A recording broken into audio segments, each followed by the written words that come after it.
This is the Phylanice Nashe Experience Podcast. Hello, world, and welcome to the Phylanice Nashe Experience Podcast, an audio series of lighthearted and sometimes third eye opening conversations on entrepreneurship, leadership, and relationships from the African American perspective. I am your host, Phylanice Nashe. Welcome.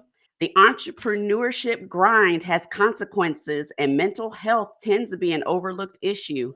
On today's episode, we chat with a mental health expert who's helping CEOs create the mental wealth they need to grow their businesses. Let's jump right into it and welcome the entrepreneur's therapist, Seneca Williams, to the show. Hello, Woohoo! thank you. Hey, Seneca, how are you? I'm all right. Yes, great. Yes. Well, welcome to the show. Welcome to the show. We've got a lot to unpack. We're beginning season 3, and one of the things I wanted to tackle on this season is mental health and entrepreneurship, particularly for Black entrepreneurs. So, tell us a little bit about your practice. You call yourself the entrepreneur's therapist. Tell us a little bit about that mantra and how your practice sort of began focusing on entrepreneurs. Okay, well, I won't say that I've called myself the entrepreneur's therapist because I think right now, if you notice that entrepreneurship is growing very rapidly, there's a need for entrepreneurs to get support for their mental health. I just happen to use that to identify myself. I found that when I went into private practice, many of the professionals that I happened to be working with needed support, not only with their career, but many of them were starting side hustles, they were starting businesses, and they were going through it. They were going through all the emotions that happen in the roller coaster of entrepreneurship. So you start off, really excited. I'm starting a business. I'm happy. It's wonderful. And then you start sharing it with friends and family. You start trying to get feedback. You start surveying people and you realize maybe I'm not doing the right thing, or maybe I don't know what to do. And then it creeps up on you that I might be a little bit nervous about putting myself out there and marketing or managing money or not having enough money to grow the business the way that you want to. Now, as we're talking about this, recently in the news, we see that more and more of our amazing, talented brothers and sisters are taking their lives by suicide. And for me, it's very important that we have this as an ongoing conversation. So I'm happy to be here to talk about it. And I'm really focused on prevention. I'm all about the prevention and helping people learn how to do life and business. Awesome, awesome. So let's get into some of the issues that you're seeing in your practice. Can you identify maybe a top 5, 3 or 5 mental health issues that entrepreneurs experience that you've been seeing in your practice? Okay, so I actually wrote down some statistics because there's research on this. I Yes. think people need to understand and know how serious it is. It was serious enough that there were research studies. We need more. But 72% of entrepreneurs at some point in time will deal with a mental health issue. And this is self-reported. So we don't even know about the people who haven't reported that they've experienced something.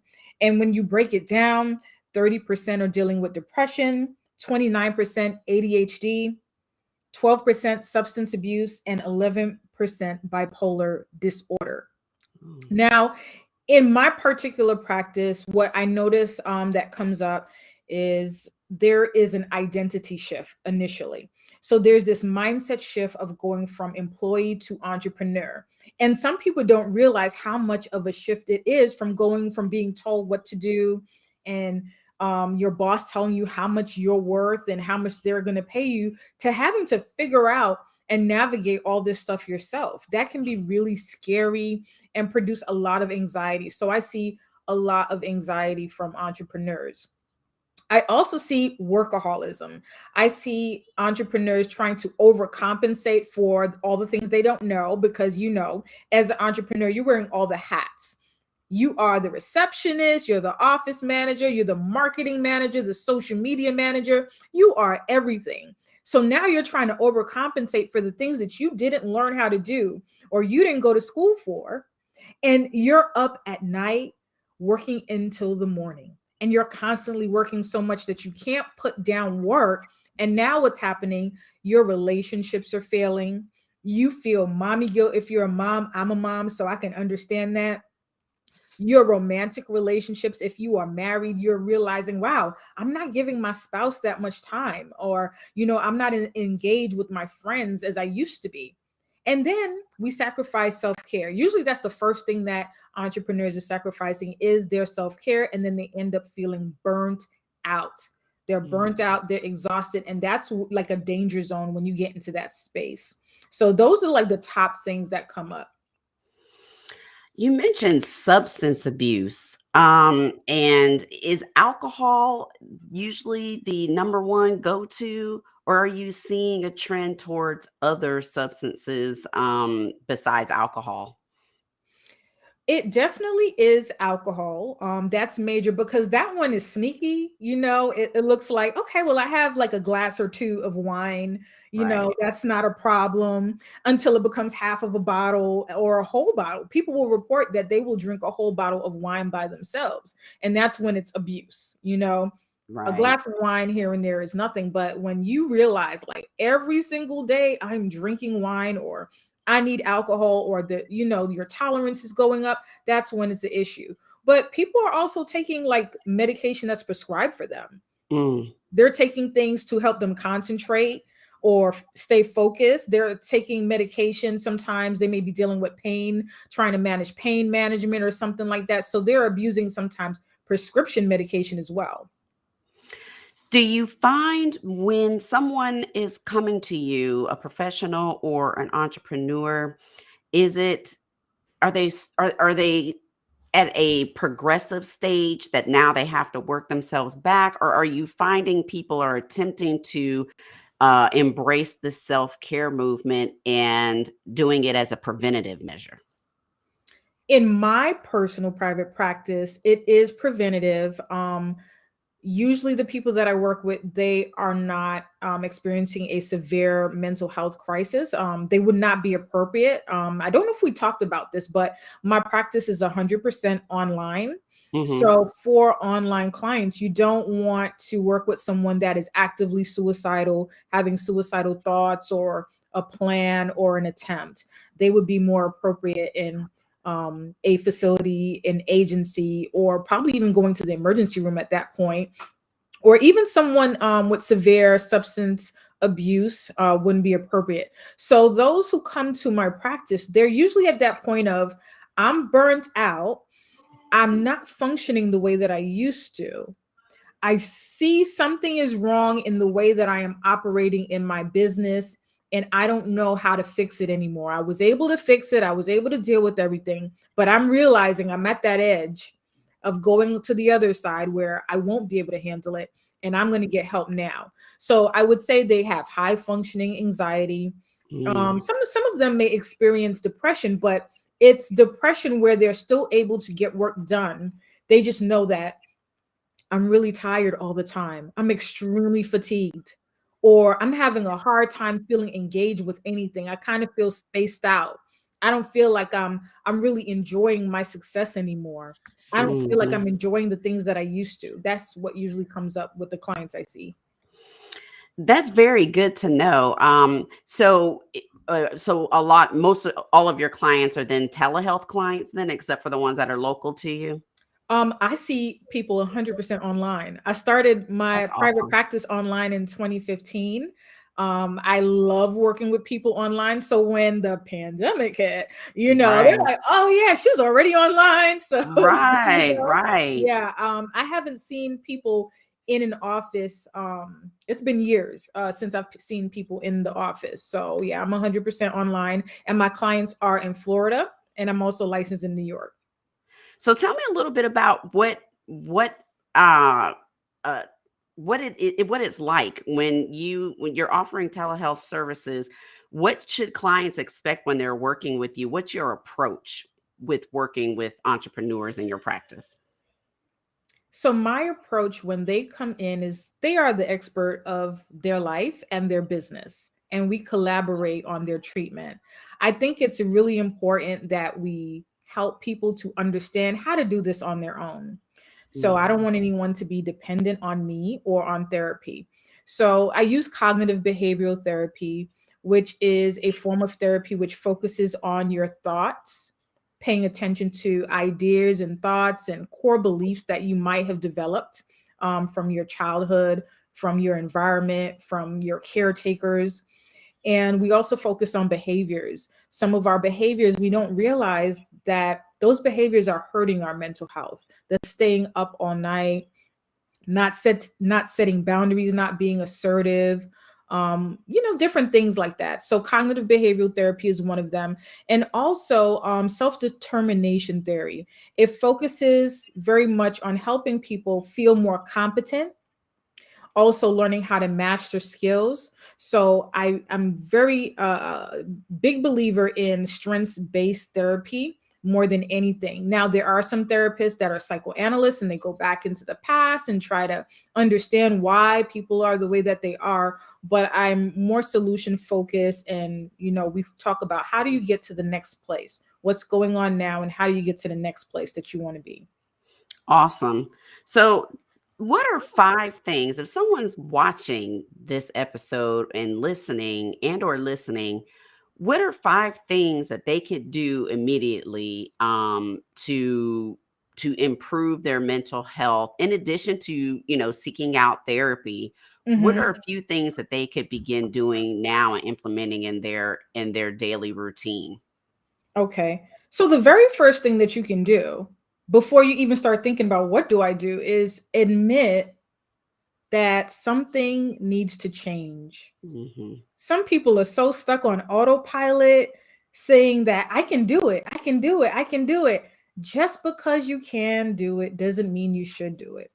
Right. It's kind of like, Right. when we carry bags out the car, we go grocery shopping and we have like 10 bags in our hands and we're trying to carry it all because you think you Yes. can. Yeah. But one of those bags might fall or something might break And you got a mess. and then you have a mess. So, first admitting like this is heavy, I cannot carry this. I need to do something different or I need to ask for help. So once you admit that I need to change, I need to do something, then I would say start off with self-care. Self-care isn't just doing your hair, it isn't just doing your nails. Self-care is way more than that. And I actually help people understand the different forms of self-care because we're not even realizing how many different areas of our lives we can be tweaking and changing day to day on our own for self-care. And sometimes it just starts with how do you start your morning? In your morning, do you take time to just breathe and relax and reflect and prepare yourself for the day? Now, I would say setting boundaries. A lot of entrepreneurs, they don't set boundaries for their family, friends, the people that they Mhm. work with, or even for themselves. So, setting boundaries after self care is setting boundaries. I wrote this down so I don't forget what I talk about in sessions. Routines and schedules. These are almost like dirty words to people, but they make a difference. Routines and Yeah. schedules make a difference. And I actually teach people how you can still be free because that's the complaint I get is, oh, I like flexibility, I want to be spontaneous. I was like, well, why don't you schedule some flexibility and spontaneity time in your Into your planner, and you schedule. can Yeah, I love that. I do love whatever that. you want to do in that time or do nothing at all. And Right. they're like, oh, so wait, I can like actually preemptively plan a do nothing day, like, yeah. Schedule that, put that into your Yeah, plan. they have to Yeah, work. yeah, that's good advice because most people, they are under the impression that they have to just kill themselves for this business and it's a 24/7, 365, type of deal. It doesn't cross our minds to schedule in time to do nothing. So I'm glad you bring that up. And it's so important that we have time to do nothing because we are not machines. We're Mm, human beings. yes, yes. Let me ask you this. How does some of these issues manifest? We talk about self-care, and that's a wonderful thing, and I'm glad you kind of defined what self-care can look like. Um, but how does some of these issues like the anxiety and stuff, how would one be able to say, okay, now I know how anxiety shows up. Maybe I do have anxiety. So how does anxiety and depression kind of show up for people for them to be able to recognize and say, okay, I do have anxiety, or I am maybe suffering from a little bit of depression. How does that manifest itself? Is it always a physical manifestation, or does it come across as something else? Well, I would say with anxiety, the first sign is like your thoughts are always going. You're constantly worrying about the uncertainty, what I'm going to do next, how it's going to happen, what's going to go wrong. You're up at night thinking about it. Like you cannot stop thinking about what's the next thing for me to do. Mhm. Or am I going to make a mistake? Or did I say the wrong thing? Or did I do the wrong thing? Or what happens if this, goes wrong? Like the constant chatter in your mind that you can't seem to shut off. That's one way of identifying I am anxious, I'm having anxiety. But for some people who aren't very self-aware, or the thoughts aren't at the forefront of their mind and it's more laying back in the subconscious, they might notice just out of nowhere their heart is beating faster, or Mm. they're getting constant stomach aches, upset stomach. That is where we hold a lot of tension and anxiety. Or for some people it's constant neck aches or back pains. They may be holding emotions in there, or constant headaches. All of Mm. those things are indications that something's up. And usually Yeah. we numb that out with medication, or we have some wine or whatever. We distract ourselves so we don't pay attention to what it's trying to tell us. Now when it's depression, I ask people sometimes, how did you know that you were feeling depressed, or you were starting to feel depressed? And it's surprising to people. It's not, oh, I was crying all the time. It's not something like that. It's more like I noticed that I stopped feeling like getting dressed, or I was just wearing my sweatsuit all the time and I didn't care how I looked anymore. Or for other people, it's hearing their favorite song but not feeling anything, like not feeling feelings anymore, or achieving something, but just being like, yeah, I achieved that, just something else. Or for some people, it's getting in the car and driving somewhere totally spaced out, not knowing how did you get to your destination, being in front of people talking to you and not actually hearing them or being engaged with them. So there are those things. And then there's the traditional insomnia, trouble Mhm. eating way more than usual, or not having an appetite. Those things come up too. I think I've had all of that, the eating thing. I love food, but I totally agree with you, especially the stomach thing, Mhm. how your stomach kinda churns with that anxiety, so, um, just good things to kinda just, for people to be self-aware about. So, if someone is in Florida or in New York and they are interested in getting in touch with you and your practice, tell us a little bit about your practice, the name of your practice, and if they are able to be serviced by you in those two areas, how they would be able to reach out to you and get in touch with you. And then for the rest of everyone, you have a wonderful social media presence. You're always putting out very, inspiring tidbits and words of wisdom. And so for those individuals, what are your social media handles? Okay, so I'm going to share both of my social media handles. Yes. So if someone is reaching out for therapy, which I also didn't share that I am also a coach as well. Oh yeah, And well, share that. Tell us about all that. We yeah, want to we want to talk about Seneca Williams now. because some people don't understand that there's a difference. So I do support people, who are dealing with mental health disorders as a therapist. They can go on senecawilliams.com, my first name, last name.com. And on any social media, you would find me there as Ask Coach Sen, AskCoachSen, Ask Coach Sen, on any social media platform. I think I'm on Instagram, is that, LinkedIn, Twitter, Facebook. I think I'm on Pinterest. I don't remember. It's been a while, but they can find me anywhere there. But I also am a coach, and as a coach, I'm under the Conquer Network. So they can also find me on social media as the Conquer Network. And I believed it was important to create a space for community for entrepreneurs to be able to gather. So Mhm. I would sometimes do like free webinars on there, and it's very preventative. Coaching is about helping people through their goals. It's like telling them, hey, before you pick up any of those bags, what's the smartest way to pick them up? Right, Where should you right. carry the bags? What kind of bag should you use? So as Yes. a coach, I'm like getting ahead of the problem. And I love Mhm. that. I love that about coaching. It's getting ahead of the problem, it's preventative. So, as a coach, you can find me at the Conquer Network. And if you're like, I can't remember the Conquer Network, you can always find me at senecawilliams.com. That's how most people come through, and they'll be like, actually, I just need support with coaching.